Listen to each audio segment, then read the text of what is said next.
Hello. അപ്പോൾ നമ്മൾ വീണ്ടും വന്നിരിക്കുകയാണ്. അപ്പം ഇന്നാണെങ്കിൽ ഒരു ഞായറാഴ്ച ദിവസം കേട്ടോ.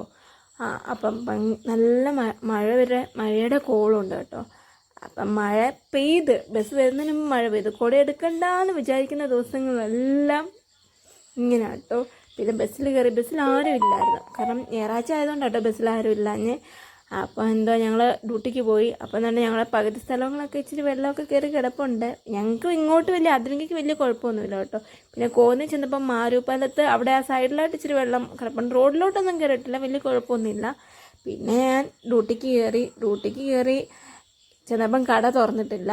അപ്പം അവിടെ കുറേ നേരം നിൽക്കേണ്ടി വന്നു കേട്ടോ. ഒരു 10-15 മിനിറ്റ് അപ്പോഴത്തേക്കും അനന്ത് വന്ന് കട തുറന്നു. അപ്പം ഞാൻ അങ്ങോട്ട് പോയപ്പോഴാണെങ്കിൽ അഭിലാഷൻ അവിടെ ഇരിക്കുന്നുണ്ട്. അപ്പോൾ അഭിലാഷനോട് ഹായ് ഒക്കെ പറഞ്ഞപ്പോൾ അഭിലാഷൻ ഹായ് ഒക്കെ പറഞ്ഞു.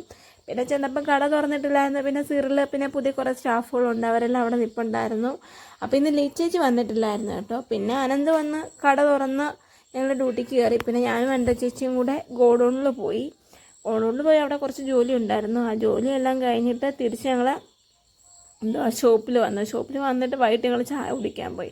ഞാനും എൻ്റെ ചേച്ചിയും കൂടെ കേട്ടോ ചായ കുടിക്കാൻ പോയി. ഇന്ന് ലിച്ചേച്ചി വന്നിട്ടില്ലായിരുന്നു, അതുകൊണ്ട് ഞാനും എൻ്റെ ചേച്ചിയും കൂടെ ചായ കുടിക്കാൻ പോയി. അപ്പോൾ ഞങ്ങളവിടെ റിപ്പബ്ലിക് സ്കൂളിൻ്റെ നേരെ ഓപ്പോസിറ്റ് ഒരു ചായക്കട ഉണ്ട് കേട്ടോ, അവിടെ പോകുന്നത്. അപ്പം അവിടെ ചായയും 2 മുട്ട വെച്ച് കഴിച്ചു. അപ്പം ചായയുടെ വീഡിയോസ് ഒന്നും എടുക്കാൻ പറ്റിയില്ല, കാരണം നല്ല മഴയായിരുന്നു. പിന്നെ തിരിച്ച് കടയിൽ വന്നു, ഡ്യൂട്ടിയെല്ലാം കഴിഞ്ഞിട്ട് ഞങ്ങൾ പോവുകയാണ്. അപ്പോൾ അന്തചേച്ചി ഞാനിവിടെ നിന്ന് അന്തചേച്ചി ഒരു 15 മിനിറ്റ് നേരത്തെ ഇറങ്ങിയോണ്ട് അന്തചേച്ചിയുടെ വണ്ടിയിൽ ഞങ്ങൾ പോയി. അപ്പോൾ അഭിലാഷൻ അവിടെ നിന്ന് ടാറ്റ ആയിരുന്നുണ്ട്. ഇന്ന് ഇത്രയും